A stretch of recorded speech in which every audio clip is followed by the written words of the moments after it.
You may be surprised to learn that growing up in Texas, there were two major sources for theological reflection and discussion of the human condition.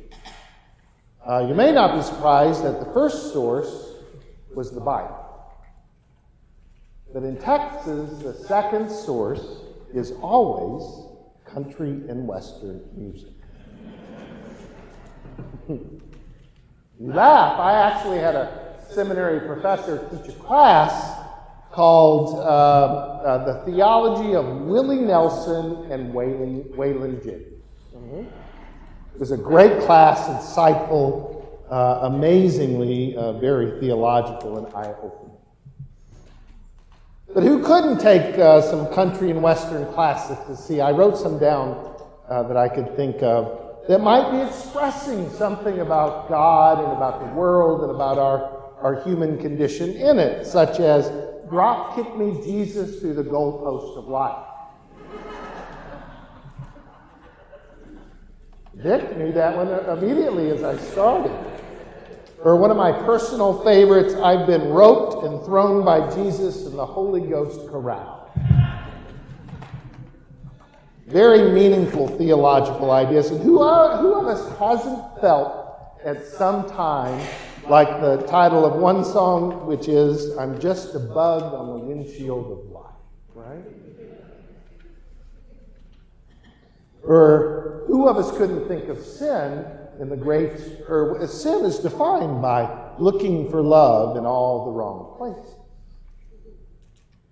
But there was one song I thought of, a country and western song I thought of this week as I was reading our passage.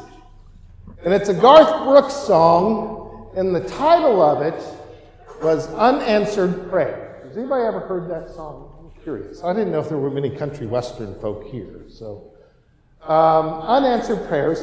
And the basic premise of the song is that the singer, the author of this song, has gone to a hometown football game with his wife, and they bump into his old high school flame. And he reflects in the song about how he remembered back in high school, how he would pray to God every night that this was the person for him, and that he wouldn't ask God for anything else if God would allow this person to be his forever. And of course, that never happened. And so the refrain goes something like this. It goes, "Sometimes I thank God for unanswered prayers. Remember when you're talking to the man upstairs. Just because he may not answer doesn't mean he don't care. Some of God's greatest gifts are unanswered prayers."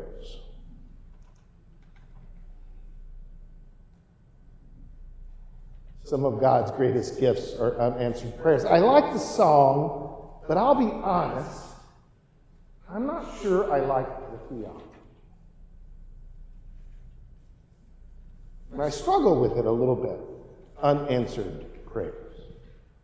And I know as I reflect on my own kind of growing up in faith, with my own struggle with unanswered prayers, I remember when probably the first time it really came to me, I was actually a fairly young kid, and there was a member in our church, a woman, an older, very graceful, lovely older woman who I had really grown to like because she was very interested in supporting me and getting to know me. It's one of the unique things about being church is that there's other adults interested in getting to know you. And I remember I loved this woman, and then was very saddened to hear that she had developed Alzheimer's.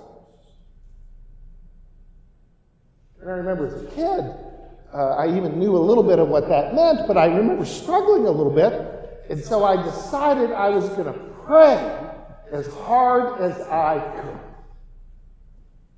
And that by the sheer effort of will, that this wouldn't be true. And struggled with the reality that that prayer was not answered.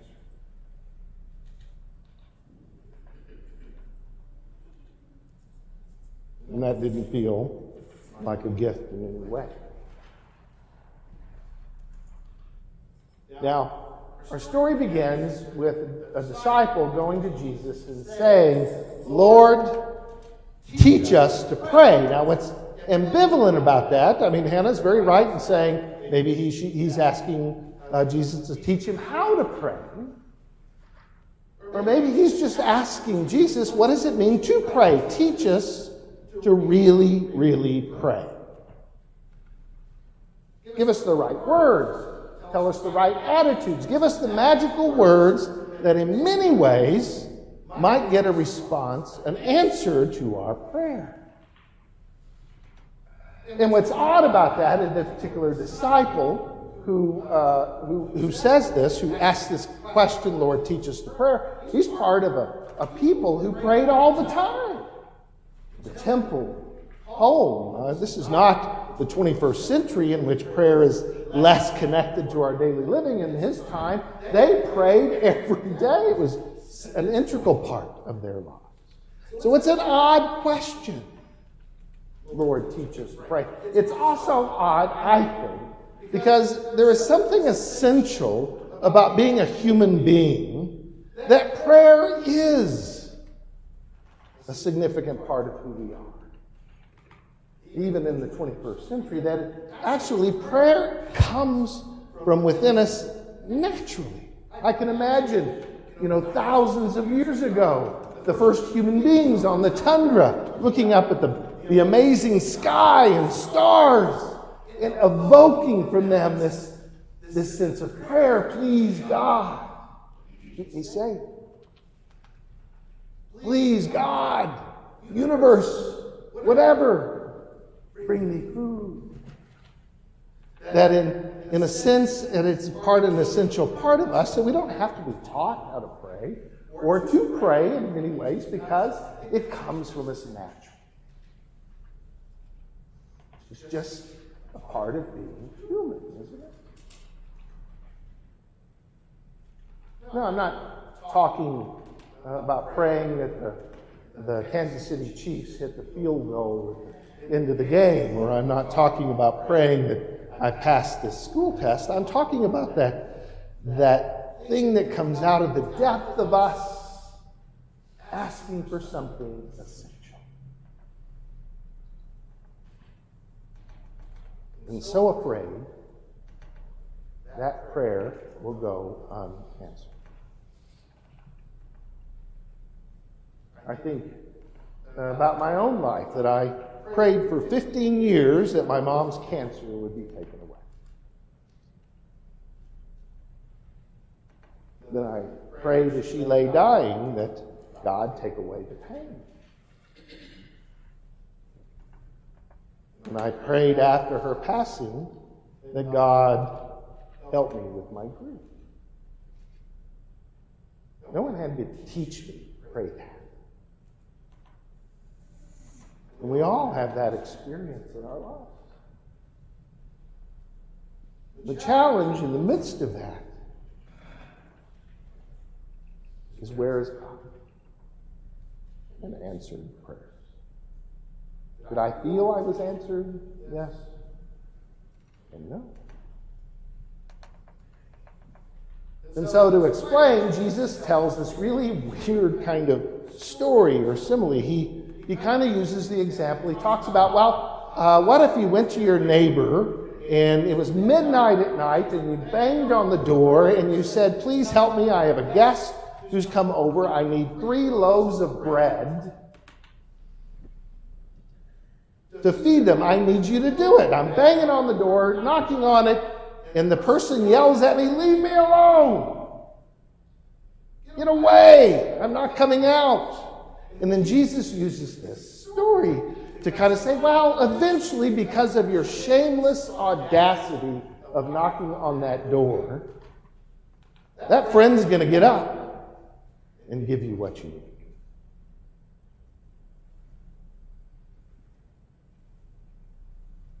It seems to be implying in some ways that so God would do that as well. Right? God's more than that neighbor that you're banging on the door. God's not saying to you, hey, leave me alone. I'm asleep. that sometimes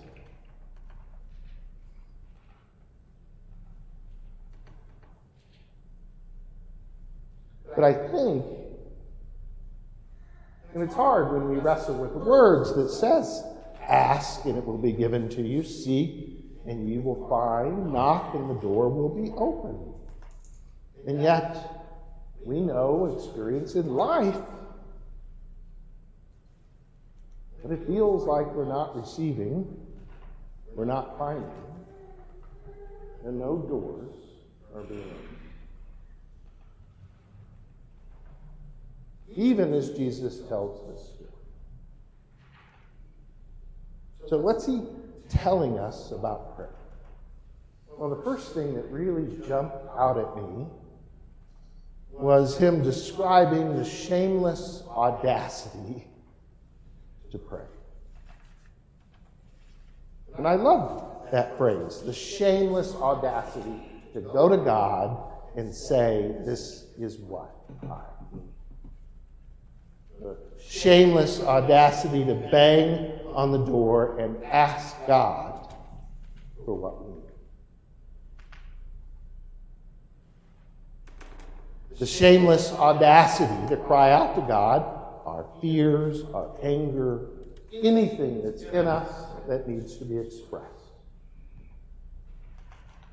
And that's all right. That's what it means to pray.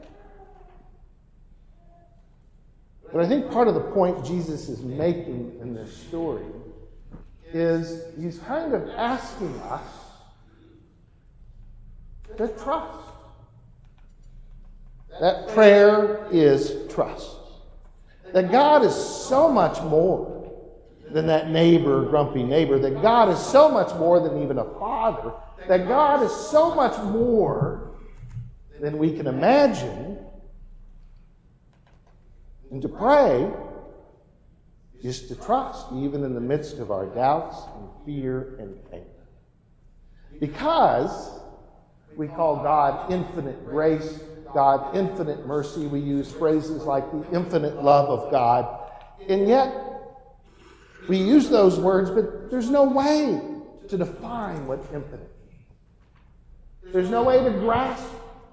And so this claim about God is an assertion Jesus is making that God is so much beyond our imagination, so much beyond in the concepts of love and grace and mercy that you only have to trust, even in the midst of our struggle, looking for those answers.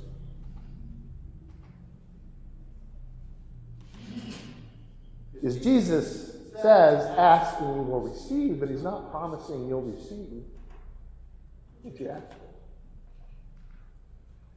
for. Right?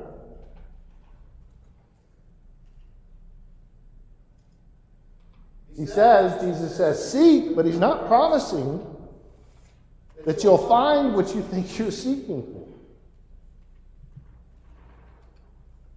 And he says, when you knock upon the door, he says the door will be open, but the promise isn't the door you expected. The promise is that there will be a door. Right?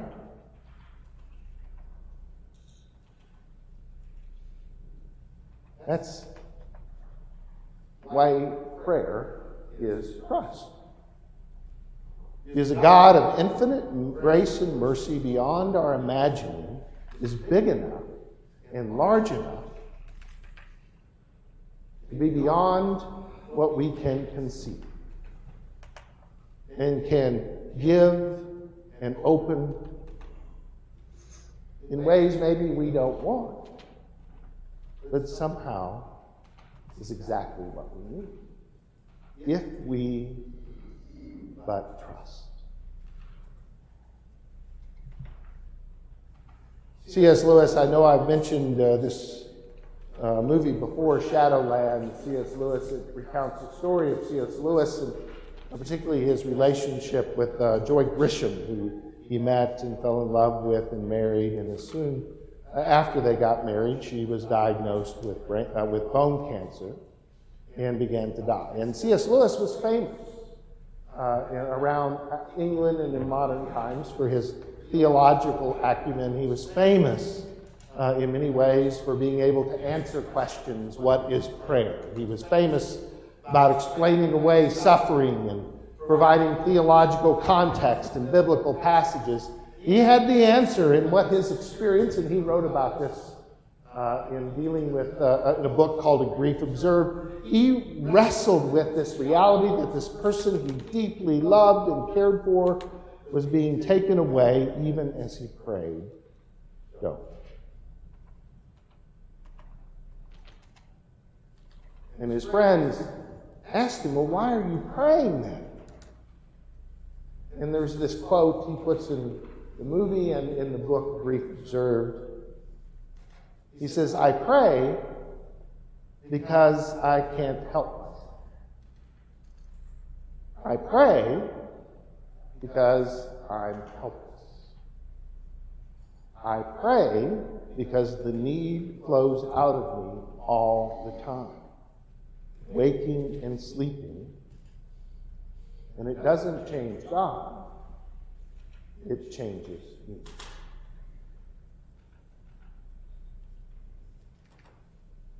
To God be the glory this day and forevermore.